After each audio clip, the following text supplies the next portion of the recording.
नमस्कार, lead India publishers association में आपका बहुत बहुत स्वागत है। मैं हूं डॉक्टर तरुणा एस गौड़।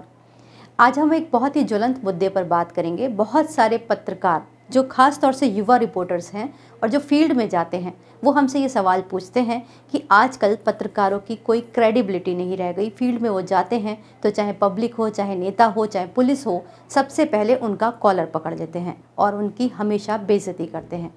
आजकल ऐसा बहुत आम ट्रेंड भी हो गया है। बहुत सारी घटनाएं हैं जिसमें पत्रकारों के साथ अभद्र भाषा में लोगों को बात करते देखा गया है और उनके साथ गलत हरकत करते देखा गया है और उनके साथ मारपीट की घटनाएं भी हुई हैं। लेकिन इसी से जुड़े विषय को समझने के लिए मैं आपको 3 घटनाओं के उदाहरण दूंगी कि एक रिपोर्टर को जो फील्ड में जाता है, पत्रकार, उसको घटनाओं को कब अपनी बेइज्जती समझना चाहिए और कब ईगो का हिस्सा और कब काम का हिस्सा समझना चाहिए। सबसे पहले हम बात करेंगे एक बहुत ही फेमस घटना की, जिसे सोशल मीडिया पर बहुत इस बात पर तैराया गया कि पत्रकार की किस तरह बेइज्जती हुई। लेकिन क्या वो बेइज्जती थी या काम का हिस्सा, ये आप इससे समझिए।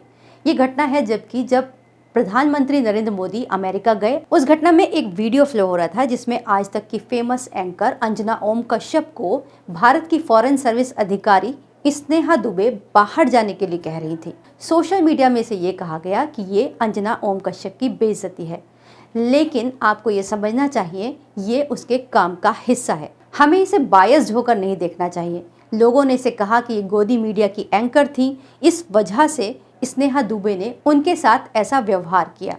लेकिन सच ये है कि स्नेहा दुबे इस तरह से out of the box media को बयान देने के लिए ऑथोराइज नहीं थी। ये उनकी जो सर्विसेज होती हैं उसके कोड ऑफ कंडक्ट के तहत वो ऐसा कर नहीं सकती थी। इसीलिए उन्होंने अंजना ओम कश्यप को मीडिया बाइट नहीं दी। लेकिन इस बात को ना समझते हुए लोगों ने इसे गलत तरीके से ईगो का पॉइंट बना दिया। अब दूसरी घटना, ये भी एक बहुत बड़े रिपोर्टर हैं, नाम के मोहताज नहीं है, रवीश कुमार, एनडीटीवी के।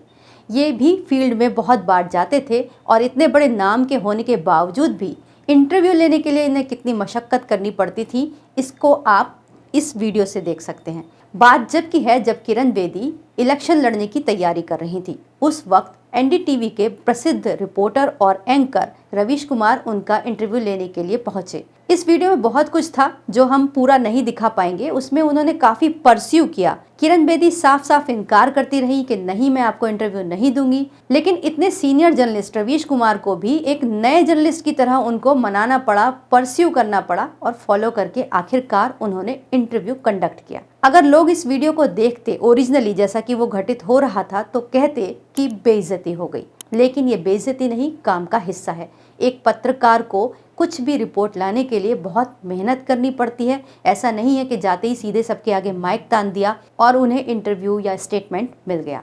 तो आपको ये समझना होगा कि काम का हिस्सा क्या है और ईगो का हिस्सा क्या है। अब तीसरी घटना के बारे में बात करते हैं। यहाँ पर हम इसको मानेंगे कि ये ईगो का और काम का हिस्सा नहीं थे, ये पत्रकार पर सीधे हमला था।